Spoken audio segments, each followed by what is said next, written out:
Valentina Herrera estaba de pie frente a 200 personas, con un vestido de novia que le había costado 4 años de ahorros, un ramo de peonías blancas que ya empezaba a temblar entre sus dedos y un reloj en la pared de la iglesia que marcaba las 11:47 de la mañana. La ceremonia debería haber empezado a las 11 en punto. El novio no había llegado.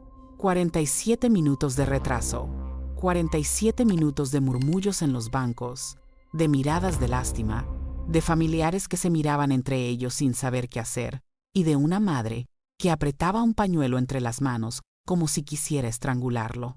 A las 11:48, el teléfono del padrino vibró. Lo leyó. Se puso pálido.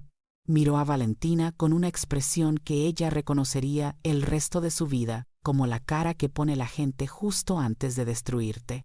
Se acercó al altar y le susurró algo al oído. Le dijo que Daniel no iba a venir, que le habían visto 1 hora antes en el aeropuerto con Mónica, la mejor amiga de Valentina, la madrina de la boda, la mujer que le había ayudado a elegir ese vestido, que le había organizado la despedida de soltera, que la noche anterior le había abrazado llorando de emoción, diciéndole que se merecía toda la felicidad del mundo. Daniel y Mónica habían embarcado juntos en un vuelo a Cancún con billetes comprados hacía 3 semanas. 3 semanas. Mientras Valentina repasaba los detalles de las flores, confirmaba el menú del banquete y se probaba el vestido por última vez frente al espejo, preguntándose si Daniel lloraría al verla caminar hacia el altar, él ya tenía los billetes de avión comprados para fugarse con su mejor amiga el mismo día de la boda. Valentina no lloró, no gritó, no se desmayó.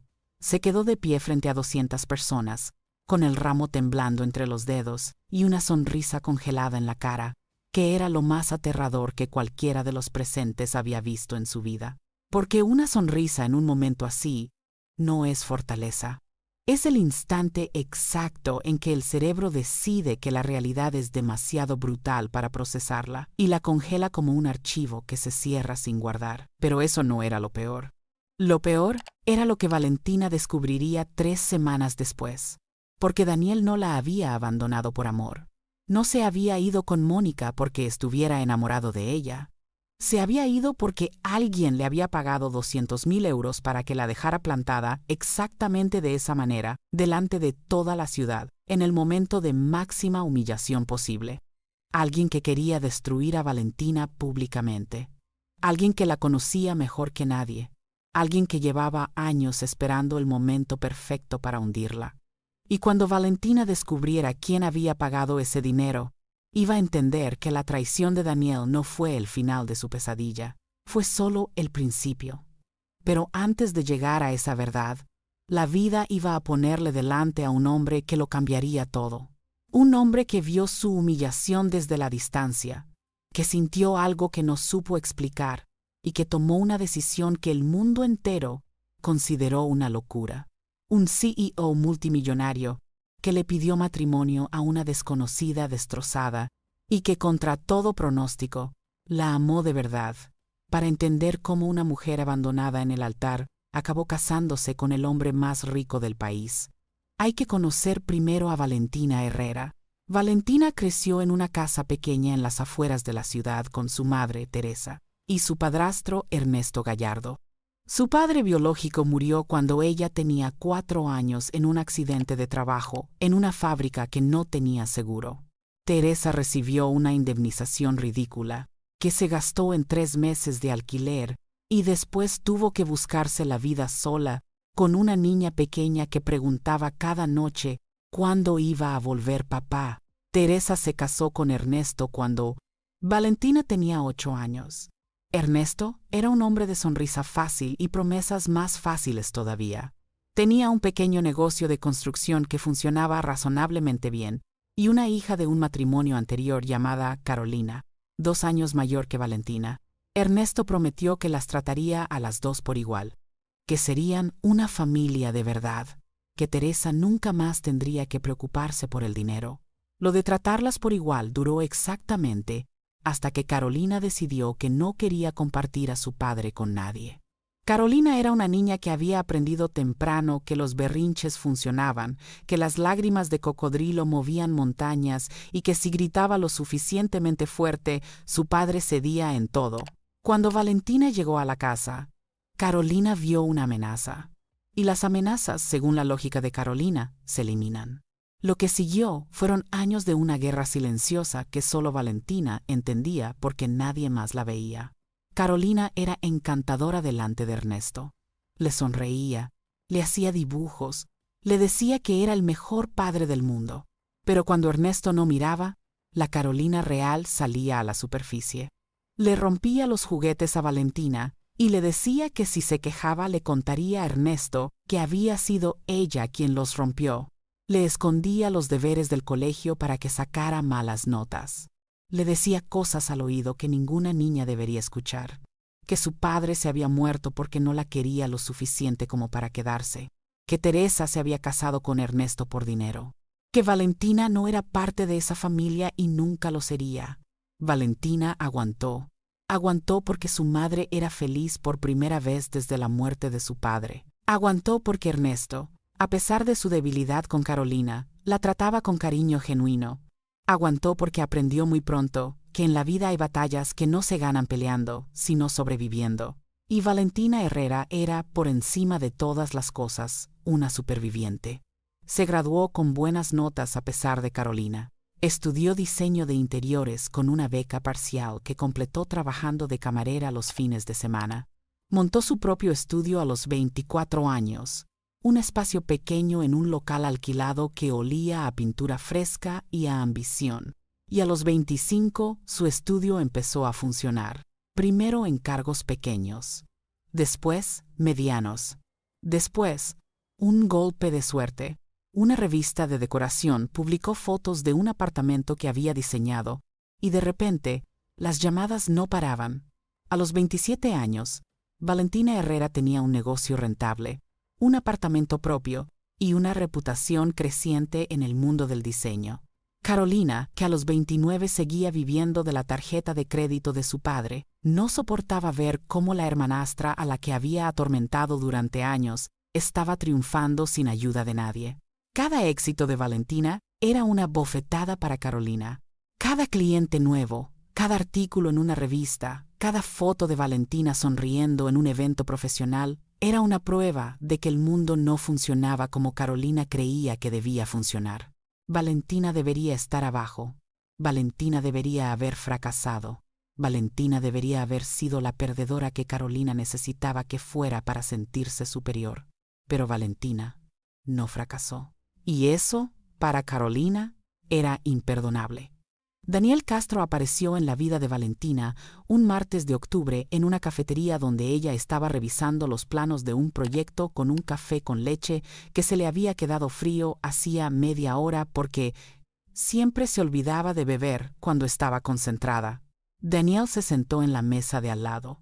Le pidió prestado un bolígrafo con una sonrisa que parecía diseñada en un laboratorio de encanto personal. Y acabaron hablando durante 3 horas sobre todo y sobre nada, que es la clase de conversación que solo ocurre cuando 2 personas se encuentran en el momento exacto en que las dos necesitan que alguien las escuche. Era guapo de una forma cercana, no intimidante. Sonrisa cálida con un hoyuelo en la mejilla izquierda que se marcaba cuando se reía. Ojos marrones que te miraban con una atención que hacía que sintieras que cada palabra que decías era la más interesante que había escuchado en su vida.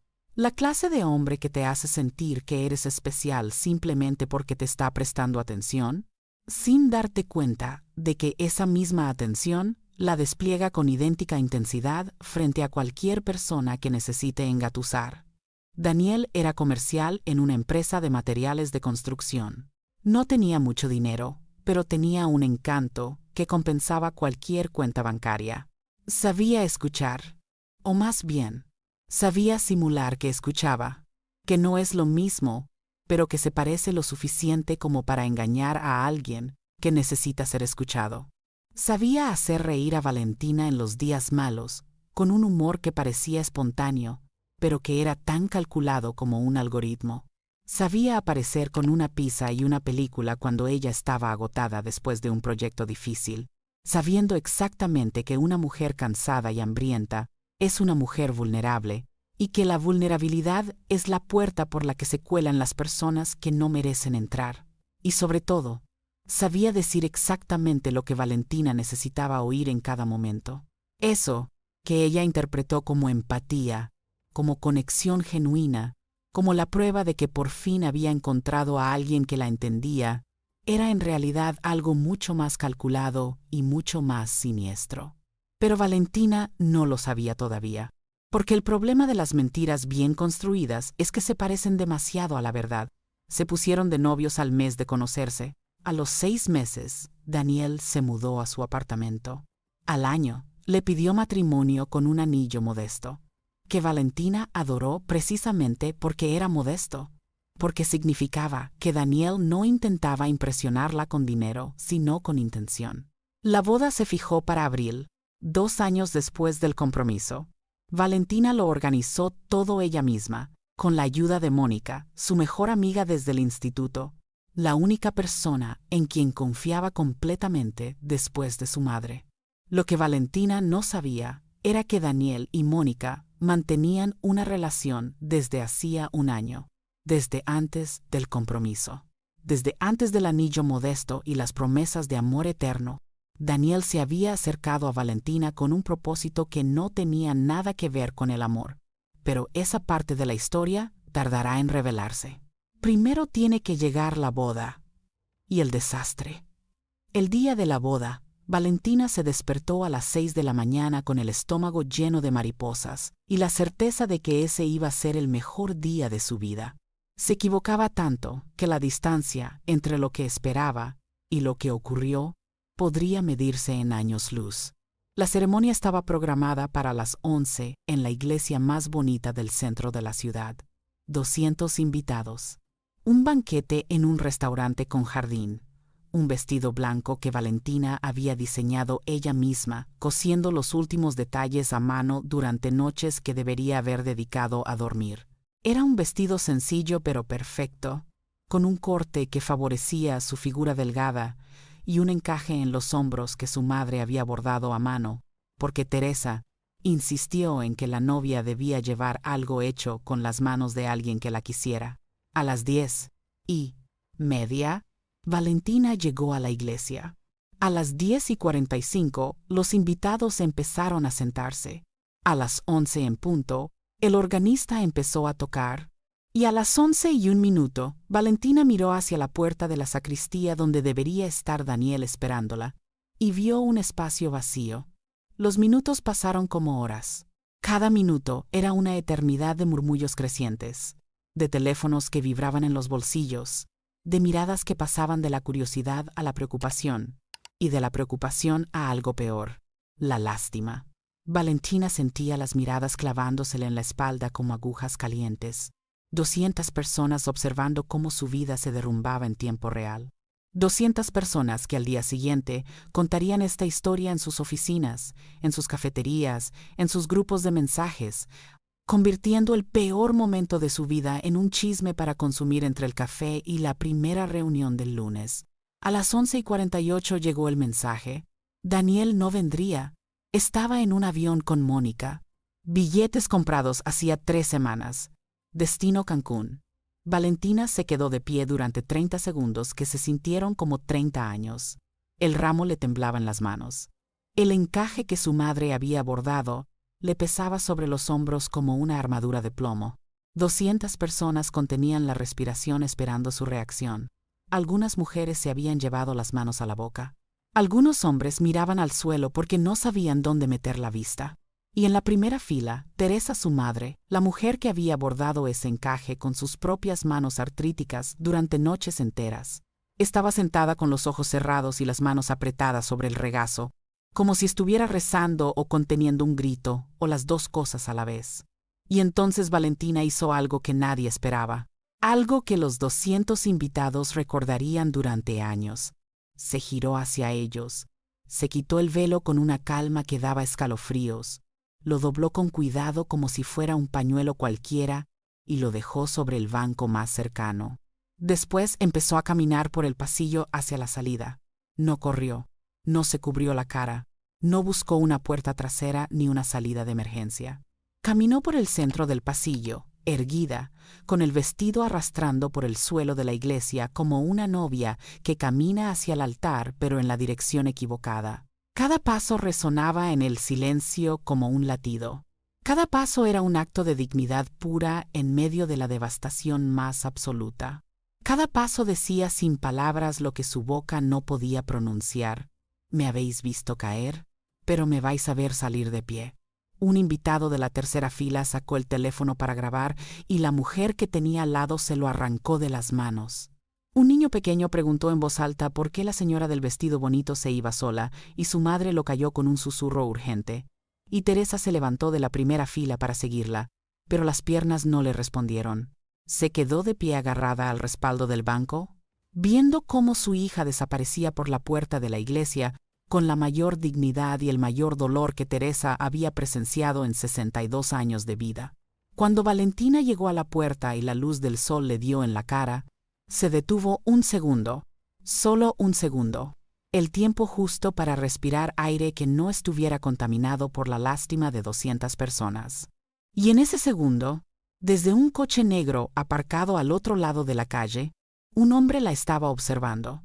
Santiago Duarte tenía 35 años, era el CEO de Grupo Duarte, la corporación inmobiliaria más grande del país, y estaba sentado en el asiento trasero de su coche, esperando a que su chófer lo llevara a una reunión en el edificio de al lado de la iglesia, cuando vio salir a una mujer con un vestido de novia, sin velo, sin ramo, sin novio, caminando sola por las escaleras de una iglesia llena de gente con la expresión más desolada y más digna que había visto en su vida. Santiago Duarte no era un hombre impulsivo, era exactamente lo contrario. Era metódico, calculador, frío en los negocios y en la vida personal. Llevaba 3 años divorciado de una mujer que se había casado con él por su dinero y que se había ido con la mitad de su patrimonio y la totalidad de su confianza en el ser humano. Desde entonces, Santiago había construido un muro alrededor de sí mismo, tan alto y tan grueso que ni sus propios socios sabían si detrás de esa fachada había un hombre o una máquina programada para generar beneficios. Pero algo ocurrió cuando vio a Valentina, algo que no supo explicar ni entonces ni después. Fue como si una grieta apareciera en el muro que llevaba 3 años construyendo. No por la belleza de ella, que era evidente pero no era lo que le llamó la atención. Lo que le llamó la atención fue la forma en que caminó, la forma en que se negó a correr, a esconderse, a actuar como víctima frente a 200 personas que la estaban juzgando. Esa mujer acababa de ser destruida públicamente y caminaba como si el mundo le debiera una disculpa, no al revés. Santiago le dijo a su chófer que parara el coche, se bajó, cruzó la calle y se acercó a Valentina justo cuando ella llegaba a la acera, sola, sin nadie que la recogiera porque Mónica, su mejor amiga, la persona que debería haber estado esperándola con un abrazo y un pañuelo, estaba en un avión rumbo a Cancún con su novio. Santiago se quitó la chaqueta y se la puso sobre los hombros a Valentina sin decir una palabra. Ella lo miró con los ojos vacíos de alguien que ya no tiene espacio para más sorpresas. Santiago le dijo que no sabía qué le había pasado, pero que nadie debería estar sola un día como ese. Le ofreció su coche para que la llevara a donde quisiera. Le ofreció su teléfono por si necesitaba llamar a alguien. Le ofreció un pañuelo de tela que llevaba en el bolsillo del pantalón, un detalle anticuado que, a Valentina, en medio de su apocalipsis personal, le pareció extrañamente reconfortante. Valentina le preguntó quién era. Santiago le dijo su nombre sin añadir el apellido, ni el cargo ni la empresa, porque algo le dijo que esa mujer no necesitaba saber cuánto valía su cuenta bancaria. Necesitaba saber que alguien la veía. Valentina subió al coche. Santiago le pidió al chófer que la llevara donde ella quisiera y después se giró para irse a su reunión. Pero algo lo detuvo. La voz de Valentina, ronca, quebrada, diciéndole que no tenía a dónde ir, que su apartamento estaba lleno de regalos de boda que habría que devolver, que su madre estaría esperándola en el banquete que nunca iba a celebrarse, que no tenía un solo lugar en el mundo donde pudiera sentarse sin que alguien la mirara con lástima. Santiago canceló su reunión, la más importante del trimestre. Una reunión con inversores japoneses que llevaba 6 meses preparando. Les dijo a sus socios que había surgido una emergencia personal. Sus socios, que no le habían conocido una emergencia personal en 3 años, pensaron que se había vuelto loco, y quizás tenían razón. Llevó a Valentina a su ático en el centro de la ciudad, no para nada sospechoso, para darle un espacio donde derrumbarse sin público. Le ofreció la habitación de invitados, una toalla limpia y una promesa de que nadie la molestaría. Después se fue a la cocina y preparó café, que era lo único que sabía hacer en una cocina, porque Santiago Duarte era un genio de los negocios, pero un desastre doméstico absoluto. Valentina lloró durante 4 horas seguidas en la habitación de invitados del ático de un desconocido. Lloró por Daniel, lloró por Mónica, lloró por los 3 años de relación que resultaron ser una mentira. Lloró por el vestido que su madre había bordado a mano, por cada puntada que Teresa dio con sus dedos artríticos, pensando que estaba cosiendo esperanza y que en realidad estaba cosiendo la tela de una farsa. Lloró por las 200 personas que la habían visto hundirse, por sus caras de lástima, por los susurros que ya estaban convirtiéndose en chismes. Lloró por los regalos de boda que tendría que devolver uno por uno, cada devolución una repetición de la humillación, cada paquete un recordatorio de que aquello no fue un sueño roto sino una trampa tendida. Y lloró por ella misma, por la versión de sí misma, que entró en aquella iglesia, creyendo que el mundo tenía sentido, y que salió por la puerta descubriendo que llevaba 3 años viviendo en una mentira diseñada a medida para destruirla. Cuando dejó de llorar, cuando las lágrimas se acabaron literalmente, porque el cuerpo humano tiene un límite fisiológico para el llanto, y ella lo había alcanzado en la hora 3. Salió de la habitación con los ojos tan hinchados que apenas podía abrirlos, el vestido arrugado como un papel usado, y el maquillaje corrido dibujándole líneas negras por las mejillas que parecían grietas en una máscara rota. Y encontró a Santiago sentado en el sofá del salón con 2 tazas de café sobre la mesa, una para él y otra para ella, esperando en silencio, con la paciencia de alguien que no tiene prisa por obtener explicaciones, ni urgencia por ofrecer soluciones. Llevaba 4 horas sentado ahí. 4 horas, en las que había cancelado 3 llamadas de sus socios, 2 reuniones y una cena con un ministro. 4 horas escuchando a una desconocida llorar al otro lado de una puerta, sin abrir esa puerta una sola vez. Porque Santiago Duarte, a pesar de toda su torpeza emocional, entendía instintivamente algo que la mayoría de la gente no entiende. Que a veces lo más generoso que puedes hacer por alguien que sufre no es entrar a consolarlo, sino quedarte cerca para que sepa que no está solo. Valentina se sentó junto a él y le contó todo: la boda, Daniel, Mónica, los billetes a Cancún, las 3 semanas de engaño. Lo contó con la voz plana de alguien que ha llorado tanto que ya no le queda emoción para ponerle tono a las palabras. Y Santiago escuchó sin interrumpir, sin opinar, sin soltar ninguna frase de consuelo vacía tipo «todo pasa por algo» o «mereces algo mejor». Simplemente escuchó. Y cuando Valentina terminó, le dijo una sola cosa. Le dijo que el café se estaba enfriando y que debería beberlo antes de que se pusiera amargo. Fue la respuesta más absurda y más perfecta que alguien podía darle en ese momento. Y Valentina, por primera vez desde las 11 de la mañana, casi sonrió. Lo que ocurrió durante las semanas siguientes fue algo que ninguno de los dos planeó, ni esperó, ni supo manejar. Santiago, que había jurado después de su divorcio que nunca más dejaría que nadie se acercara a su vida personal, se encontró llamando a Valentina cada mañana para preguntarle cómo estaba. Primero con la excusa de que quería asegurarse de que estaba bien. Después, sin excusa ninguna, simplemente llamaba, y ella contestaba, y hablaban durante media hora, después 1 hora, después 2 horas que se convertían en la mejor parte del día de ambos. Valentina se mudó provisionalmente a un hotel porque su apartamento le resultaba insoportable. Cada rincón estaba lleno de recuerdos de Daniel. La taza que él usaba para el café de la mañana. La almohada que todavía olía a su colonia. Los regalos de boda apilados en el salón como un monumento a una vida que ya no existía. Santiago se enteró de que estaba en un hotel y le ofreció su apartamento de invitados, un piso separado del suyo que tenía en el mismo edificio.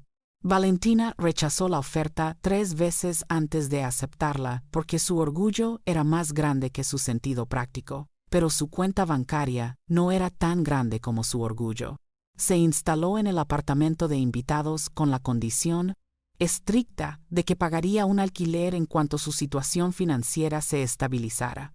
Santiago aceptó porque entendió que para Valentina la dignidad no era negociable. Era lo único que Daniel no le había quitado el día de la boda y lo iba a defender con uñas y dientes. La convivencia en edificios separados pero conectados fue una danza extraña de proximidad y distancia que ninguno de los dos sabía bailar, pero que los dos seguían bailando cada día un poco mejor. Santiago subía a cenar con ella los viernes, porque Valentina descubrió durante una conversación casual que él comía comida preparada de un servicio de catering cada noche de la semana, 7 días, 365 días al año. Y decidió que eso era un crimen contra la humanidad que ella no iba a permitir mientras viviera a 3 pisos de distancia. Le cocinaba platos sencillos, los que su madre le había enseñado desde que tenía edad suficiente para alcanzar los fogones subiéndose a un taburete. Lentejas con arroz, tortilla de patatas con la cebolla caramelizada despacio, guisos de pollo que llenaban el apartamento de un olor que Santiago describió una vez como lo que debería oler un hogar si alguien me hubiera enseñado lo que es un hogar. Santiago devoraba cada plato como si fuera la partaste. Primera vez que comía algo preparado con intención y no con un algoritmo de catering. Preguntaba por los ingredientes, por los tiempos de cocción, por los trucos que Teresa le había enseñado a Valentina, y que Valentina le contaba con la voz de alguien que habla de su madre, con un amor que no necesita declararse, porque se declara solo cada vez que pronuncia su nombre. Santiago tomaba notas mentales de todo, no de las recetas, de ella, de la forma en que sonreía cuando recordaba a su madre enseñándole a hacer la masa de las croquetas, de la forma en que se concentraba cuando removía la salsa, con el ceño fruncido y la lengua ligeramente fuera, un gesto que habría sido ridículo en cualquier otra persona, pero que en Valentina era la cosa más genuina que Santiago había visto en años. Los viernes se convirtieron en martes y viernes, después en lunes, martes y viernes, y eventualmente en cada noche, excepto los domingos, porque Valentina cenaba con su madre los domingos y esa tradición no la rompía ni un terremoto ni un CEO multimillonario con cara de abandonado cada vez que ella le decía que el domingo no podía. Teresa, la madre de Valentina, conoció a Santiago un domingo que él apareció sin invitación en la puerta de su casa con un ramo de flores, para agradecer a Teresa que hubiera criado a una mujer que sabía hacer las mejores lentejas del planeta. Era una excusa transparente, y los 3 lo sabían, pero nadie lo dijo en voz alta porque las excusas transparentes a veces son la forma que tienen las personas tímidas de decir lo que realmente quieren decir, que era simplemente, quiero conocer a tu madre porque me importas más de lo que sé expresar. Teresa lo miró de arriba a abajo durante 5 segundos exactos, el tiempo que necesita una madre para radiografiar a un hombre desde los zapatos hasta el alma, y le dijo que pasara, pero que se quitara los zapatos, porque acababa de fregar el suelo y no iba a fregar 2 veces por nadie, ni siquiera por alguien que salía en las revistas de economía. Santiago, el CEO de una corporación que facturaba 200 millones al año, se quitó los zapatos de 500 euros sin rechistar y entró descalzo en la casa de Teresa Herrera a comer lentejas, un domingo por la tarde, mientras Teresa lo observaba con la satisfacción silenciosa de una madre que acaba de confirmar. que ese hombre está dispuesto a arrodillarse metafóricamente ante su hija, lo cual es el único requisito que Teresa Herrera exige a cualquier candidato. Pero mientras la relación entre Valentina y Santiago crecía lentamente, como una planta que nadie había plantado, pero que alguien estaba regando sin darse cuenta, la verdad sobre Daniel empezó a salir a la superficie. Fue el abogado de Santiago quien la descubrió. Santiago, preocupado por la forma en que Daniel había desaparecido, por la precisión quirúrgica de la humillación pública, por el detalle de que los billetes estuvieran comprados 3 semanas antes, contrató a un investigador privado sin decirle nada a Valentina. No porque quisiera ocultárselo, sino porque sabía que ella le habría dicho que no. Necesitaba que nadie investigara sus problemas, que podía cuidarse sola, que su dignidad no estaba en venta. Y Santiago habría respondido que no era su dignidad lo que estaba investigando, sino la posibilidad de que lo que le habían hecho fuera algo más que una infidelidad. Y tenía razón. El investigador descubrió que Daniel Castro había recibido una transferencia de 200.000 euros 2 meses antes de la boda. La transferencia venía de una cuenta a nombre de una empresa llamada Gallardo Inversiones. El apellido Gallardo le sonaba a Santiago, pero no sabía de dónde. Se lo contó a Valentina y la reacción de ella fue instantánea. Se le fue todo el color de la cara. Gallardo era el apellido de su padrastro. Gallardo Inversiones era la empresa que Ernesto había montado hacía años y que ahora gestionaba Carolina, su hermanastra. Carolina le había pagado 200.000 euros a Daniel para que la dejara plantada en el altar. Valentina necesitó 1 minuto entero sentada en el sofá de Santiago, con las manos sobre las rodillas y la mirada fija en un punto invisible de la pared, para procesar lo que eso significaba. No era solo que Daniel la había traicionado. No era solo que Mónica la había apuñalado por la espalda. Era que su propia hermanastra, la niña con la que creció bajo el mismo techo, la mujer que compartía un padre con ella, aunque fuera un padre distinto para cada una, había orquestado la destrucción de su vida, con la misma meticulosidad con la que un arquitecto diseña un edificio. Había contratado a un hombre para que fingiera amarla durante 3 años. 3 años de cenas románticas. 3 años de susurros antes de dormirse.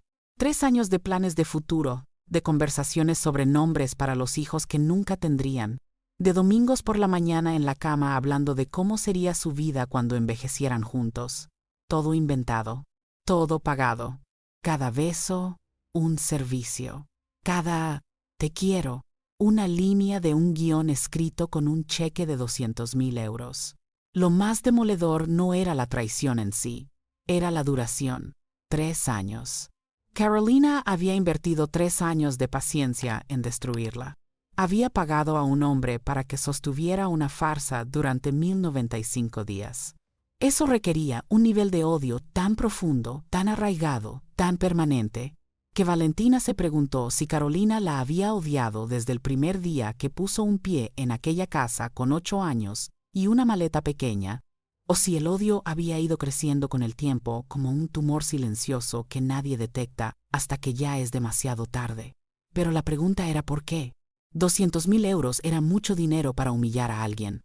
Incluso para Carolina, que odiaba a Valentina con la intensidad de un volcán, parecía un precio excesivo solo por verla llorar en una iglesia. Tenía que haber algo más. Y lo había. El investigador encontró la segunda capa de la conspiración 2 semanas después. Ernesto Gallardo, el padrastro de Valentina, había muerto hacía 6 meses de un ataque al corazón repentino. Su testamento, que nadie había visto todavía porque estaba en proceso de validación notarial, contenía una sorpresa que Carolina conocía de antemano porque había sobornado al notario para que le mostrara el contenido antes de hacerlo público. Ernesto, que durante toda su vida trató a Carolina como a una princesa y a Valentina con cariño pero sin privilegios, hizo algo en su testamento que nadie esperaba. Dejó el 60% de su empresa y de sus propiedades a Valentina, no a Carolina, a Valentina, con una nota que decía que Valentina era la hija que él eligió querer sin obligación de sangre, que la vio crecer con una fortaleza y una dignidad que lo avergonzaban porque él nunca fue lo suficientemente valiente como para protegerla de Carolina, y que ese testamento era la única forma que encontró de pedirle perdón por los años que le debía. Carolina, al descubrir que su padre le dejaba a la hermanastra el 60% de todo, mientras a ella le dejaba el 40%, perdió la cabeza. Pero Carolina no era una mujer que perdiera la cabeza gritando. Era una mujer que perdía la cabeza planificando. Y lo que planificó fue una destrucción en 3 fases. Fase 1. Contratar a Daniel para que se acercara a Valentina, la enamorara y la dejara plantada el día de la boda. El objetivo era hundirla emocionalmente, destrozar su reputación pública y debilitarla hasta el punto de que no tuviera fuerzas para pelear por la herencia. Fase 2. Usar la humillación pública como argumento en los tribunales para cuestionar la estabilidad emocional de Valentina y solicitar la impugnación del testamento, alegando que Ernesto no estaba en sus cabales cuando lo redactó. Carolina había conseguido que un psiquiatra corrupto firmara un informe diciendo que Ernesto mostraba signos de deterioro cognitivo en sus últimos meses, lo cual era completamente falso, pero difícil de desmentir con el muerto ya enterrado. Fase 3. Quedarse con todo. La empresa, las propiedades, el dinero. Todo lo que Ernesto construyó durante 30 años, incluido lo que le correspondía a Valentina. Cuando Valentina escuchó todo esto, sentada en el sofá de Santiago con el investigador mostrándole documentos, transferencias bancarias y capturas de correos electrónicos entre Carolina y Daniel, donde negociaban el precio de destruir su vida como si estuvieran regateando en un mercadillo, algo se rompió dentro de ella que ya no se podría arreglar. No era el corazón. Eso ya se lo había roto Daniel en la iglesia. Era algo más profundo. Era la última fibra de confianza que le quedaba en el ser humano. La certeza de que, por mucho que intentara ser buena, por mucho que trabajara, por mucho que aguantara, siempre habría alguien dispuesto a destruirla. Fue Santiago quien la sacó de ese agujero. No con palabras bonitas ni con promesas vacías, con hechos. Lo primero que hizo fue poner a su equipo legal completo al servicio de Valentina. 7 abogados especializados en derecho sucesorio, fraude y conspiración que empezaron a trabajar esa misma tarde. Lo segundo que hizo fue contratar a un perito grafólogo independiente para analizar el testamento de Ernesto y demostrar que estaba en plenas facultades cuando lo redactó.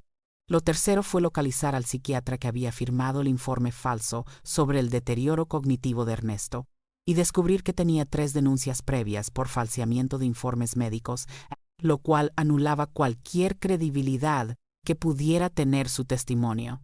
Pero lo cuarto, lo que definió a Santiago Duarte como el hombre que era, fue lo que le dijo a Valentina una noche mientras cenaban en la cocina del apartamento de invitados. Le dijo que tenía una propuesta, que sabía que sonaba absurda, que sabía que ella probablemente pensaría que estaba loco, pero que le pidiera que la escuchara antes de decir que no. Le propuso matrimonio, no un matrimonio de amor, un matrimonio estratégico. Le explicó que si Valentina se casaba con él, la demanda de Carolina se desmoronaría automáticamente. Nadie en ningún tribunal podría argumentar que Valentina era emocionalmente inestable si acababa de casarse con el CEO de la corporación inmobiliaria más grande del país. La imagen pública cambiaría de la noche a la mañana. Ya no sería la mujer abandonada en el altar, sería la esposa de Santiago Duarte. Y Carolina, con sus 200,000 euros de soborno y su psiquiatra corrupto, no tendría absolutamente nada que hacer contra eso. Valentina lo miró durante 1 minuto entero sin pestañear. Después le preguntó por qué hacía todo eso. ¿Por qué un desconocido que la había encontrado llorando en la acera de una iglesia estaba dispuesto a casarse con ella para protegerla de una hermanastra psicópata? Santiago, que nunca había sido bueno expresando emociones y que desde su divorcio era todavía peor, le dijo algo que le salió sin filtro, sin cálculo, sin la coraza de CEO que llevaba puesta como una segunda piel. Le dijo que el día que la vio salir de la iglesia, caminando sola por el pasillo, sin correr, sin esconderse, sin dejar que la humillación le quitara 1 solo centímetro de altura, Entendió algo que llevaba 3 años sin entender: que existían personas en el mundo que merecían que alguien peleara por ellas, y que él quería ser esa persona, aunque no supiera exactamente por qué, aunque no tuviera ninguna obligación. Aunque el mundo entero le dijera que estaba loco, Valentina le dijo que sí, no por el dinero, no por la protección legal, no por la estrategia. Le dijo que sí porque fue la primera persona desde la boda que la miró sin lástima. Y eso, para alguien que llevaba semanas ahogándose en la compasión ajena, valía más que cualquier anillo de diamantes. Se casaron en una ceremonia civil con 4 testigos: Teresa, la madre de Valentina; Sergio, el abogado principal de Santiago; la secretaria de Santiago; y el chofer que había parado el coche el día de la iglesia, porque Santiago insistió en que ese hombre merecía estar allí, ya que fue su decisión de detenerse lo que empezó todo. Carolina se enteró de la boda por los periódicos. Los titulares fueron: explosivos. La novia abandonada se casa con el multimillonario Santiago Duarte. La foto mostraba a Valentina sonriendo junto a Santiago con un vestido sencillo, sin encajes bordados a mano, sin peonías blancas, sin 200 invitados, solo 2 personas que se miraban con algo que los periodistas llamaron complicidad, y que era, en realidad, algo mucho más complejo y mucho más frágil. Carolina reaccionó con la furia de alguien que ve cómo su plan meticulosamente diseñado se desmorona por culpa de una variable que no había previsto. Había calculado que Valentina se hundiría, que después de la humillación pública no tendría fuerzas para pelear, que se convertiría en un despojo emocional al que cualquier tribunal declararía incapaz de gestionar una herencia. Lo que no calculó fue que un multimillonario con un ejército de abogados y una obsesión inexplicable por proteger a una desconocida se cruzaría en el camino. Carolina contraatacó con todo lo que tenía. Filtró a la prensa que el matrimonio era un fraude, una farsa diseñada para evadir el proceso legal de la herencia. Contrató a detectives para seguir a Valentina y Santiago, buscando pruebas de que no vivían como pareja real. Presionó a Daniel, que ya estaba en Cancún gastándose los 200.000 euros con Mónica, para que declarara públicamente que Valentina era emocionalmente inestable y que durante su relación había mostrado signos de desequilibrio mental. Daniel aceptó porque el dinero se le estaba acabando y Mónica empezaba a aburrirse de cuarto serana. Él, lo cual era predecible, porque las personas que se enamoran de traidores no tardan en descubrir que los traidores también las traicionan a ellas. Dio una entrevista a un programa de televisión donde contó mentiras elaboradas sobre Valentina, inventando episodios de celos enfermizos, de agresividad, de comportamientos erráticos que nunca existieron. Valentina vio la entrevista sentada en el sofá de su apartamento con Santiago a su lado. No lloró. Llevaba semanas sin llorar porque había descubierto que las lágrimas se le habían agotado en aquellas 4 horas en la habitación de invitados del ático, y que desde entonces su cuerpo había decidido que la rabia era un combustible más eficiente que el llanto. Le dijo a Santiago que quería responder, no con abogados, no con comunicados de prensa, ella misma, con su propia voz. Santiago le dijo que era una idea terrible desde el punto de vista legal. Valentina le respondió que probablemente tenía razón, pero que la ley no curaba la humillación y que ella necesitaba curarse antes de ganar. Santiago la miró durante 3 segundos y después llamó a su equipo de comunicación para organizar una rueda de prensa. La rueda de prensa de Valentina Herrera fue el evento mediático de la semana. 70 periodistas en una sala del Hotel Duarte, cámaras de 5 cadenas nacionales, fotógrafos que disparaban sus cámaras cada 3 segundos, y una mujer con un vestido negro sencillo que habló durante 25 minutos sin notas, sin teleprompter, sin la ayuda de nadie, sin abogados susurrándole al oído qué decir, sin asesores de comunicación indicándole cuándo hacer pausas dramáticas. Solo ella, un micrófono y la verdad. Contó su historia desde el principio. Desde la infancia con Carolina, desde las muñecas rotas a escondidas, desde los deberes escondidos para que sacara malas notas, desde la boda destruida, Desde los 200.000 euros que su hermanastra pagó para que un hombre fingiera amarla durante 3 años y la abandonara en el momento exacto de máxima humillación pública. Mostró las transferencias bancarias proyectadas en una pantalla gigante detrás de ella. Leyó fragmentos de los correos entre Carolina y Daniel, donde negociaban el precio de la traición con la frialdad de 2 personas que compran y venden un producto y no una vida humana. Cuando terminó de exponer los hechos, miró directamente a la cámara principal, esa cámara que transmitiría sus palabras a millones de personas que estaban viéndola en directo, y dijo algo que se convirtió en viral esa misma noche y que se compartiría en redes sociales más de 2 millones de veces en 48 horas. Dijo que Carolina le había pagado a un hombre para que la amara y que el resultado fue que ese hombre no supo amar ni gratis, que su hermanastra podía comprar una boda, una traición y una humillación, pero que lo que no podía comprar era la dignidad de alguien que se levanta después de caer delante de 200 personas, y que ella estaba de pie y sin deberle nada a nadie. La reacción del público fue masiva. Las redes estallaron en apoyo a Valentina. Daniel, que estaba en un bar de Cancún viendo la rueda de prensa en el teléfono mientras Mónica le pedía explicaciones gritando, se convirtió en el hombre más odiado del país en cuestión de horas. Y Carolina, cuyo nombre apareció en cada periódico como la orquestadora de la conspiración, vio cómo su reputación se desintegraba en tiempo real. El juicio por la herencia de Ernesto fue breve pero demoledor.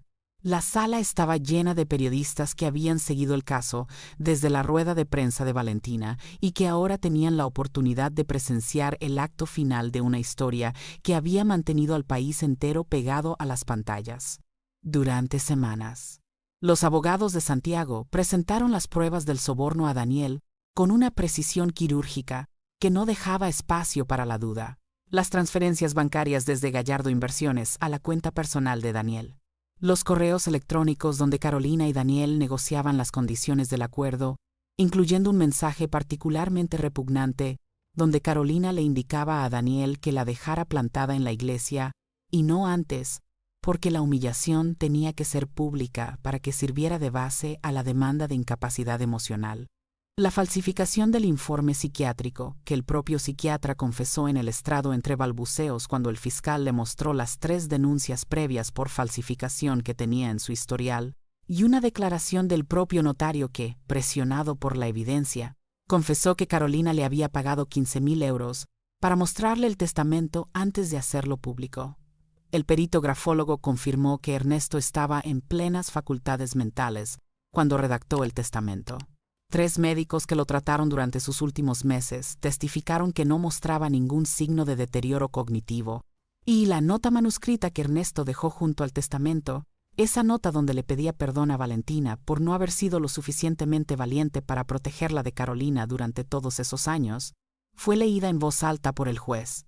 Tuvo que hacer una pausa a mitad de la lectura porque le temblaba la voz, y porque en la primera fila, Teresa apretaba la mano de Valentina tan fuerte que las dos tenían los nudillos blancos. Carolina fue condenada por fraude, conspiración, soborno y falsificación de documentos. 8 años de prisión. Cuando escuchó la sentencia, miró a Valentina con esos ojos que llevaban 20 años destilando un odio que ya no tenía sentido, porque el objeto de ese odio acababa de ganar cada batalla que Carolina le había planteado, y dijo algo que los periodistas captaron con sus micrófonos, pero que los editores tuvieron que censurar porque no era apto para la televisión en horario familiar. Daniel fue condenado a 3 años como cómplice, y se le ordenó devolver íntegramente los 200.000 euros más intereses, una cifra que no tenía ni la más remota posibilidad de reunir porque se lo había gastado casi todo en Cancún con Mónica, que para entonces ya lo había dejado, porque las mujeres que se enamoran de traidores descubren tarde o temprano que los traidores también las traicionan a ellas. Mónica no fue imputada porque los fiscales determinaron que no participó en la planificación del fraude, pero su nombre quedó asociado para siempre a la traición más comentada del año, lo cual era una condena social que ningún tribunal podía revocar y que ningún cambio de ciudad ni de perfil en redes sociales podía borrar.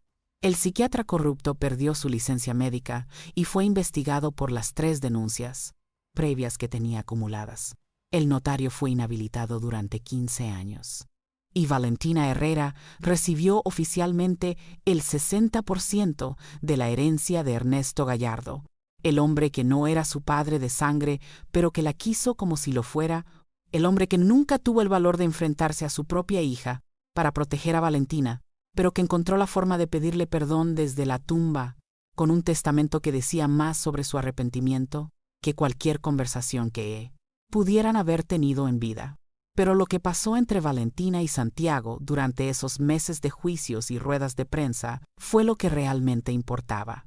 Porque lo que empezó como un matrimonio estratégico, un acuerdo entre 2 personas heridas que se necesitaban mutuamente por razones prácticas, se convirtió en algo que ninguno de los dos planeó, ni supo manejar, ni pudo detener aunque quisiera.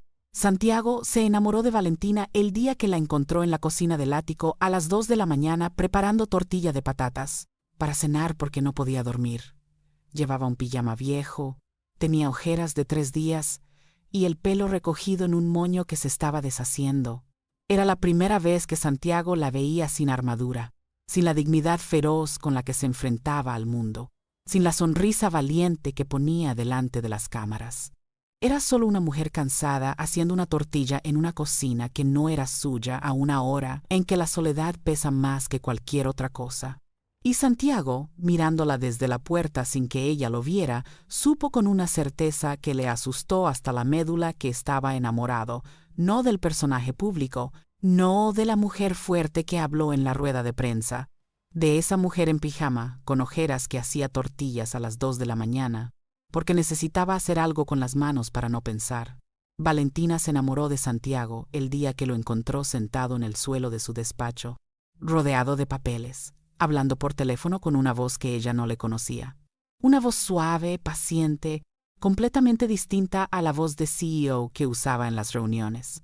Estaba hablando con un niño de un orfanato de las afueras de la ciudad, al que Santiago llamaba cada semana desde hacía años y al que nadie, absolutamente nadie en su entorno, sabía que llamaba. El niño le estaba contando que había sacado un 8 en matemáticas, y Santiago le dijo que estaba orgulloso de él, con una emoción en la voz que hizo que Valentina se apoyara en la puerta y se llevara la mano al pecho porque algo se le pasó. Estaba rompiendo dentro, pero esta vez no de dolor. Se estaba rompiendo para dejar entrar algo nuevo. No se dijeron que se querían durante mucho tiempo. Ninguno de los dos se atrevía. Santiago porque su divorcio le había enseñado que las palabras bonitas se usan como armas. Valentina porque Daniel le había enseñado que el amor declarado en voz alta puede ser una mentira pagada, pero lo decían de otras formas. Santiago lo decía cancelando reuniones para llevarla al juzgado. Valentina lo decía cocinando tortilla de patatas cada noche porque sabía que a él le recordaba a algo que nunca tuvo, un hogar. Fue Teresa, la madre de Valentina, quien rompió el empate. Un domingo, mientras los 3 cenaban juntos en la cocina de su casa pequeña de las afueras, con el mantel de cuadros que Teresa usaba desde que Valentina tenía memoria y un guiso de garbanzos que llenaba la casa de un olor que Santiago había empezado a asociar con la palabra felicidad, Teresa dejó el tenedor sobre el plato, miró a Santiago directamente a los ojos con esa mirada que solo las madres tienen, esa mirada que atraviesa capas de armadura social como si fueran papel de fumar, y le dijo que dejara de actuar como un cobarde y que le dijera a su hija lo que cualquier persona con ojos en la cara podía ver desde hacía meses. Santiago se puso tan rojo que Valentina pensó por un segundo que le estaba dando una reacción alérgica a los garbanzos. Valentina casi escupió el agua que estaba bebiendo. Y Teresa, con la autoridad inapelable de una madre que ha fregado suelos durante 40 años, ha enterrado a un marido, ha criado a una hija sola, y no tiene paciencia para jueguecitos románticos de gente adulta que se comporta como adolescente. Añadió que si no se lo decía él esa noche, se lo decía ella mañana por la mañana, y que su versión iba a incluir detalles que probablemente lo avergonzarían hasta el punto de no poder volver a mirarla a la cara. Santiago miró a Valentina. Valentina miró a Santiago. Teresa miró a los dos con la expresión de alguien que lleva meses viendo una película de amor en cámara lenta y que está a punto de darle al botón de avance rápido. Y algo que llevaba meses construyéndose en silencio, ladrillo a ladrillo, cena a cena, tortilla a tortilla, lentejas a lentejas, se completó en ese momento sin que nadie tuviera que decir nada. Porque a veces las declaraciones de amor más potentes no son las que se pronuncian con palabras. Son las que se leen en los ojos de alguien que está sentado frente a ti en una cocina pequeña un domingo por la noche y que te mira como si fueras lo mejor que le ha pasado en la vida.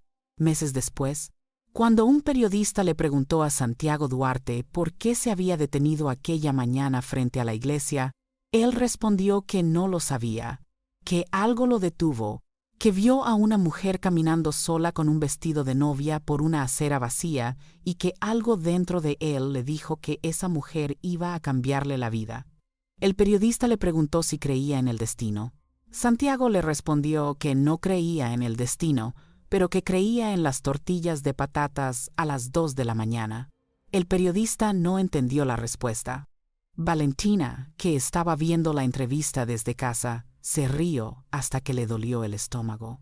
Teresa leyó la entrevista al día siguiente en el periódico, sentada en la cocina de su casa pequeña con una taza de café en las manos, las gafas de leer que usaba desde hacía 15 años y una fotografía de su difunto marido en la estantería, esa fotografía que nunca movió de sitio, ni siquiera cuando se casó con Ernesto, porque hay muertos que se quedan en las estanterías del alma para siempre.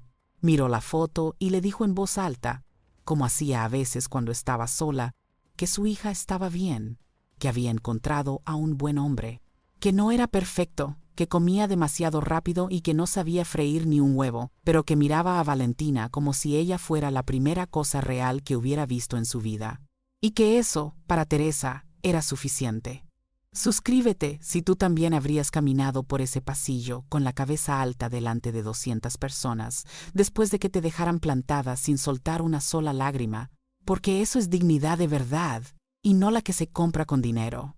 Dale like si crees que Carolina merecía cada uno de esos 8 años de cárcel por pagar 200,000 euros para destruir la vida de su propia hermanastra, la misma mujer que aguantó sus humillaciones durante 20 años sin responder nunca. Y cuéntame en los comentarios qué habrías hecho tú si un desconocido te hubiera puesto su chaqueta sobre los hombros el peor día de tu vida y te hubiera ofrecido un café sin pedirte nada a cambio. Porque esta historia demuestra algo que la gente olvida cuando está rota, que a veces la persona que te salva no es la que prometió amarte para siempre delante de un altar, sino la que se detiene en la acera sin que nadie se lo pida, y se queda a tu lado simplemente porque algo le dice que tiene que hacerlo.